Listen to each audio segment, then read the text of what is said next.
Hello guys and नमस्ते सबैलाई। आज चाहिँ हामी यहाँ टक्कै काठमाडौँको बालाजु पार्कमा घुम्न आएको छ गाइज।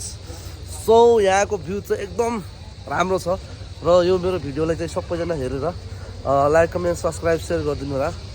र आज चाहिँ यहाँको म सम्पूर्ण भ्यूज तपाईँहरूलाई म देखाउन चाहन्छु। देख्न सक्नुहुन्छ यहाँ चाहिँ टुरिस्ट एरिया रहेछ। हाम्रो चाहिँ यहाँ ज्ञानेश दाइ हुनुहुन्छ होइन। ल गाइज अब यहाँको चाहिँ यसो राम्रो राम्रो भ्यूज देखाउँछ है। सो गाइज यहाँ हेर्न सक्नुहुन्छ तपाईँहरू माछा छ यहाँ राम्रो छ है। मछली जल के रानी है यहाँ से हेर्न सक्नुहुन्छ। सो दामी रहेछ भ्यूजहरू। कृपया तपाईँहरू पनि यो ठाउँमा आउन सक्नुहुन्छ घुम्नको लागि। एकदम राम्रो यो चाहिँ हाम्रो ग्याङ रहेछ। यहाँ देख्न सक्नुहुन्छ यहाँ राम्रो राम्रो छ है सिनहरू।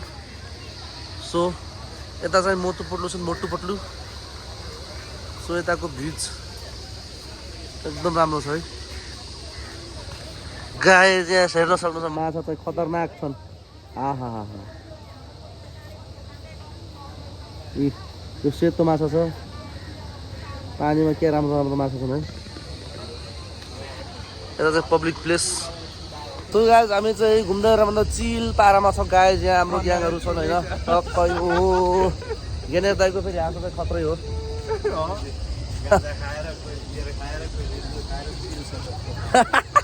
गाजा खाएर ल यता यताबाट हिँड्छ हामी है। त्यो चाहिँ देखाउँछु अब अगाडिको भ्यूज।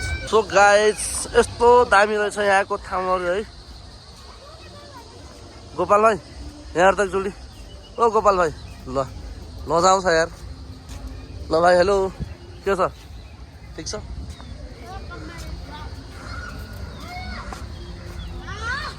यता हेर्न सक्नुहुन्छ पोखरी यहाँ राम्रो रहेको छ यता। Wow wow wow beautiful.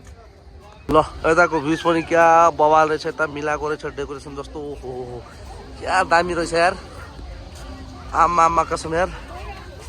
ओहो हो तपाईँ चाहिँ बसेर इन्जोय गरिदिनु होला गाइज।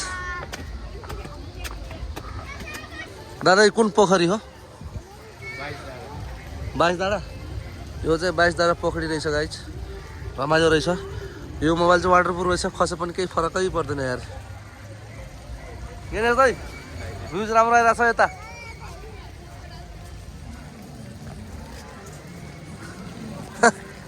ल ठिक छ राम्रो रहेछ यार। तपाईँहरू पनि घुम्न आउनुलाई यो ठाउँ कृपया। एकदम दामी। यो माछा त तैडिरहेछ है। कोनवाला माछा माछा चाहिँ तैडिरहेछन् हालेको रहेछन् राम्रो छ। सो गाइज हेर्न सक्नुहुन्छ तपाईँहरू यहाँ एकदम खतरनाक माछा रहेछ ठुलो। उता चाहिँ कछुवा रहेछ। कछुवा कहाँ गयो यार कछुवा। यसमा अलिकति राम्रोसँग देखिरहेन। उता चाहिँ कछुवा रहेछ है। यो चाहिँ बाल नीलकण्ठ एकदम राम्रो रहेछ। हेर्न सक्नुहुन्छ यताको भ्यूज एकदम दामी रहेको छ। सो गाइज हामी हेर्दै हेर्दै बाहिर चाहिँ निस्किसकेको रहेछौँ। अब हामी चाहिँ लाग्छौँ। आजको भिडियो चाहिँ यति नै हो guys. Thank you so much. Thank you so much guys मेरो भिडियो हेरिदिएकोमा।